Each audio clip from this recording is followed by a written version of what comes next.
Hello everyone. आज हम discuss करेंगे बिल्ट एनवायरनमेंट के बारे में। बिल्ट का मतलब होता है निर्माण करना। कोई भी बिल्डिंग का या कोई भी कॉम्प्लेक्सेस का या कोई भी इंफ्रास्ट्रक्चर का जब निर्माण किया जाता है by civil engineers then it is generally called as built environment means बांधकाम। बिल्ट एनवायरनमेंट मतलब बांधकाम किया हुआ एनवायरनमेंट।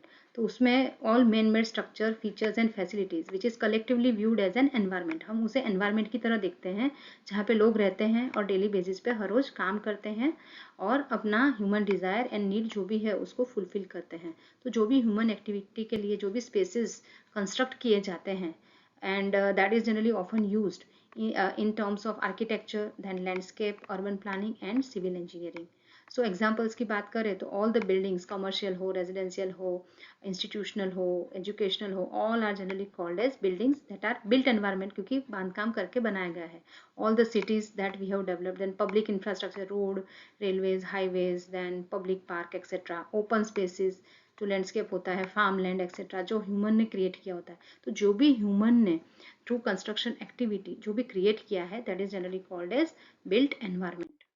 सो अगर हम कंस्ट्रक्शन करते हैं तो उसका भी एनवायरनमेंट पे इफेक्ट होता है। सो फर्स्ट हम देखेंगे कि उसका लाइफ साइकिल क्या है। तो कोई भी कंस्ट्रक्शन होता है तो सबसे पहले साइटिंग मतलब साइट सिलेक्शन किया जाता है कहाँ पे कंस्ट्रक्शन करना है। नेक्स्ट उसका डिज़ाइन होता है किस टाइप का उसका होगा। उसके बाद उसका कंस्ट्रक्शन उसका मैप बनता है, उसका पर्टिकुलर कौन से मटेरियल्स यूज़ करेंगे and everything on paper it is created that is design. Then actual construction on site, then उसका operation and maintenance throughout its life cycle and then renovation करना पड़ता है काफ़ी बार क्योंकि बिल्डिंग पुराना हो चुका होता है। एंड देन डिकंस्ट्रक्शन जब जब उसका लाइफ खत्म हो जाता है। तो ये पूरा लाइफ साइकिल होता है बिल्ट एनवायरनमेंट का। अभी जब भी हम क्रिएट करते हैं स्ट्रक्चर्स तो उसमें एनर्जी का कंजम्पशन होता है, वाटर कंजम्पशन होता है, डिफरेंट मटेरियल्स हम यूज़ करते हैं, कंक्रीट, सीमेंट, रेती, कपची, all the natural resources that we have to use. तो जब हम इतना सारा रिसोर्स कंजम्पशन कर रहे हैं तो उसका एनवायरनमेंट पे इफेक्ट भी होता है, वेस्ट जनरेशन होता है, different types of pollution, air pollution, water pollution, indoor pollution, heat island effect. मतलब जो भी कंस्ट्रक्टेड एरिया है जो अर्बन एरिया उसका जो टेम्परेचर है वो बाकी का सराउंडिंग रूरल एरिया से काफ़ी बढ़ जाता है क्योंकि ये कॉन्क्रीट के स्ट्रक्चर्स उसमें बहुत ही ज़्यादा हीट आता है जैसे हीट आइलैंड इफेक्ट बोलते हैं। Then strong water run off क्योंकि बहुत सारा कंस्ट्रक्टेड वर्क है, पेवर ब्लॉक लगा के रखे हुए हैं, बहुत ही कम लैंडस्केप है जहाँ पे ग्रास वगैरह है। तो होता क्या है कि भाई इन्फिल्ट्रेशन होता नहीं है ज़मीन में और मोस्ट ऑफ रन ऑफ होता है। तो ये सब भी इफेक्ट होता है। देन नॉइज पॉल्यूशन क्रिएट होता है बहुत सारा बिल्ट एनवायरनमेंट हो तो अल्टीमेट इफेक्ट क्या होगा, ह्यूमन हेल्थ पे इफेक्ट होगा, एनवायरनमेंट का डिग्रेडेशन होगा and loss of natural resources. So जो भी हम बिल्ट एनवायरनमेंट है उसका बहुत ही ज़्यादा इन्फ्लुएंस होता है एमिशंस पे, रिसोर्स यूटिलाइजेशन पे और लैंड यूज़ ट्रांसफॉर्मेशन। काफ़ी बार ऐसा होता है कि जो फार्म लैंड होता है उसको कन्वर्ट किया जाता है फॉर द ह्यूमन सेटलमेंट। तो पूरा उसका लैंड यूज़ जो है उसमें ट्रांसफॉर्मेशन आ जाता है, ग्रीनरी कम हो जाती है और कंस्ट्रक्टेड जो एरिया है वो जैसे बिल्ट एनवायरनमेंट बोलते हैं वो बढ़ जाता है। So there are various components of built environment। तो 7 interrelated components है जिससे बनता है हमारा built environment। तो सबसे पहला प्रोडक्ट्स, ये असेंडिंग ऑर्डर में है छोटे से लेके एंड तक। तो interior, then structures, then landscape, then cities, then regions and then ultimately it's earth. So ये जो सातों हैं वही हमको डिफाइन करते हैं scope of total built environment. So will see from product. Product का मतलब होता है जो भी मटेरियल एंड कमोडिटीज हम जब यूज़ करते हैं for creating all these structures for performing some specific task, then it is generally called as products। so हम कुछ टास्क परफॉर्म करें, कंस्ट्रक्शन तो करना ही है, तो पर्टिकुलर टास्क परफॉर्म करने के लिए हमको डिफरेंट मटेरियल्स चाहिए, कमोडिटीज चाहिए, जैसे टूल्स है, पेन, पेंसिल, हैमर्स और so many other tools that we can use. Then materials for the construction work, brick, mortar, aggregate, wood, glass, polymers, plastic, so many things we are using, steel, concrete. Then machines, जो भी machines है हम use कर रहे हैं, फिर घर के अंदर जो हम रखते हैं television, radio, calculator, computer, all the machines that are the part of your product. सबसे पहला आता है प्रोडक्ट। उसके बाद आता है interiors. So arrange grouping of products, generally it is enclosed within a structure, that is generally called as interiors। so it is generally created to enhance the activities and mediate the external factors। मतलब कि जो भी हमारा अंदर का जो है, मतलब दिस इज इंटीरियर्स मीन्स अंदर का जो भी हमारा बिल्डिंग है उसके अंदर का पार्ट, उसमें वो एक्सटर्नल से कनेक्ट करने के लिए या फिर जो भी एक्टिविटी हम अंदर करते हैं तो जैसे लिविंग रूम, हमारा जब जो भी रूम है, प्राइवेट रूम है, असेंबली हॉल है, स्टेडियम से जो एनक्लोज रहता है, अंदर रहता है, जैसे उसे हम इंटीरियर्स बोलते हैं. Don't confuse with the interior designing and all. So all the rooms which are inside enclosed within a structure, they are called as interiors. Then आता है structures. तो planned grouping of spaces defined and constructed by the products. हम products का use करके जो structures बनाते हैं, उसमें बहुत सारे कंपोजिट स्ट्रक्चर, जैसे बिल्डिंग बन गया, high school, then office building, temple, church, tunnel, highway, so all जो हम इंफ्रास्ट्रक्चर जनरली बोलते हैं, रेजिडेंशियल बिल्डिंग्स एंड इंफ्रास्ट्रक्चर्स, वो सब इसके अंदर स्ट्रक्चर्स के अंदर आता है. तो उसके अंदर इंटरनल स्पेस भी होता है और एक्सटर्नल फॉर्म में भी वो होता है. नेक्स्ट आता है लैंडस्केप. लैंडस्केप का मतलब क्या होता है कि जो ओपन एरिया होता है नॉर्मली, तो एक्सटीरियर, इंटीरियर इज अंदर का, एक्सटीरियर लैंडस्केप, एंड दोनों का mix up, that is structure.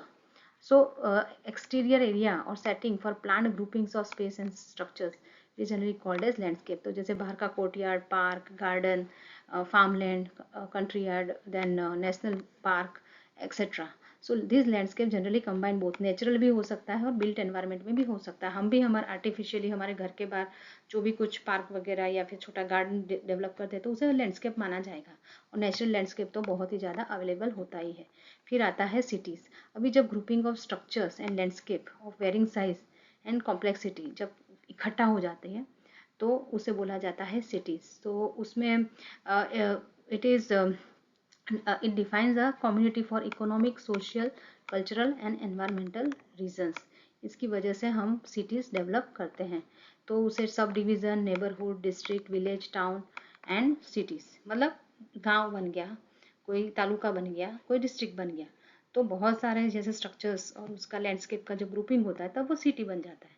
City के बाद आता है रीजन. तो बहुत सारे सिटी जब और लैंडस्केप्स और वेरियस साइज एंड कॉम्प्लेक्सिटी को कंबाइन करते हैं for common political, social, economical and environmental characteristics, तो उसे बोला जाता है region. So surrounding region of cities, counties, multi-counties, then countries and continents, these are generally called as the regions. and सबका combination, सब कुछ इकट्ठा हो जाता है जब जो ग्रुपिंग बनता है रीजियंस का, उसे हम बोलते हैं हमारा अर्थ. जो हमारा एंटायर प्लेनेट है और हमारा जो ह्यूमन पावर जो एक्सपांड हुआ है, उसकी वजह से काफ़ी कुछ उसके ऊपर इफ़ेक्ट हो रहा है. सो बिल्ट एनवायरनमेंट बहुत ही ज़्यादा इम्पॉर्टेंट है कि हम हमारा जो जॉय एंड एफिशिएंसी है, वो उसी के ऊपर जो फैसिलिटीज़ प्रोवाइड की जाती है, उसी के ऊपर डिपेंडेंट होता है. अगर हमारी प्रोडक्टिविटी हमें बढ़ानी है, तो हमको अच्छा बिल्ट एनवायरनमेंट क्रिएट करना बहुत ही ज़्यादा ज़रूरी है. It will enhance the development and wellbeing of the people. So these are some factors that influence the occupants productivity within the built environment. तो बहुत सारे फैक्टर्स है, जैसे थर्मल क्वालिटी, टेम्परेचर रिलेटेड, कैसी एम्बियंट कंडीशन है, temperature क्या है, कितना विंडो ओपनिंग है, कितना थर्मल कंफर्ट मिल रहा है आपको, तो that is important, temperature related comfort. Acoustic is related to sound. So sound की प्राइवेसी मिल रही है कि नहीं, साउंड एब्जॉर्बिंग मटेरियल यूज़ किए हैं, बैकग्राउंड साउंड लेवल क्या है. तो एकॉस्टिक इज रिलेटेड साउंड की क्वालिटी क्या है. देन वेंटिलेशन, किस टाइप का वेंटिलेशन है, क्रॉस वेंटिलेशन है, अच्छा हवा मिल रहा है, नेचुरल वेंटिलेशन है, मैकेनिकल वेंटिलेशन. सो ये सब फैक्टर्स जो हैं आपकी प्रोडक्टिविटी डिसाइड करते हैं. देन इंडोर एयर क्वालिटी, अंदर की जो हवा है वो कैसी है, उसका उसमें डस्ट, ऑडर, एयर का मूवमेंट, ये सब भी बहुत इंपॉर्टेंट है. क्योंकि अगर एयर क्वालिटी अच्छा नहीं हुआ, तो that will affect the productivity of the occupant. Then visual quality, day lighting आती है, इलेक्ट्रोमैग्नेटिक रेडिएशन उसका क्या इफेक्ट है, देन ग्लेयर आ रहा है कि नहीं, देन लाइटिंग इंटेंसिटी, कलर, किस टाइप का कलर किया हुआ है, view to outdoor environment, proximity to a window. So lighting का सिचुएशन, तो विजुअल, आप काफ़ी बार ऐसा होता है कि काफ़ी बिल्डिंग में बहुत ही ज़्यादा लाइटिंग आती है, किसी में नहीं आती, तो हर वक्त लाइट चलानी पड़ती है, तो that will affect your comfort as well as productivity. Then special quality, किस टाइप का आपका प्राइवेसी है कि नहीं, स्पेस का अरेंजमेंट कैसे किया है, और ओरिएंटेशन कैसा है ऑफिस का, वो भी अफेक्ट करता है. देन बिल्डिंग मेंटेनेंस हो रहा है कि नहीं, ऑफिस का टाइप क्या है, ओपन है क्या, बंदियार है. Then building material, toxic material तो यूज़ नहीं किए हुए हैं. Then appearance of work space कैसा दिख रहा है, एस्थेटिकली वो दिखने में अच्छा है कि नहीं, आर्किटेक्चरल अरेंजमेंट कैसा है, नेचुरल व्यू आ रहा है कि नहीं. सो उससे भी काफ़ी टाइम हमारी प्रोडक्टिविटी अफेक्ट होती है. देन ऑफिस का लेआउट क्या, इकोनॉमिक्स मतलब ह्यूमन को ध्यान में रखते हुए अंदर का इंटीरियर जो भी है, इंटीरियर मतलब in the form of some arrangements of furnitures and etcetera, वो किया हुआ है कि नहीं, सो वो सब देखना बहुत ज़रूरी है। देन सोशल एंगेजमेंट, कुछ स्पेस प्रोवाइड किया गया है इनफॉर्मल मीटिंग के लिए या फिर साइकोलॉजिकल रिस्टोरेशन के लिए, कुछ रिक्रिएशन के लिए कुछ है अंदर।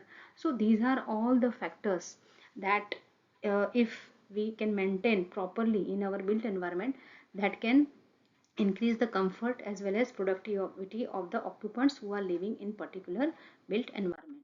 So this is all related to built environment. I hope that ये lecture आपको useful हुआ होगा. So please like करें, share with other students also, comment भी कर सकते हैं. Please subscribe my channel अगर आपने नहीं किया तो. Thank you.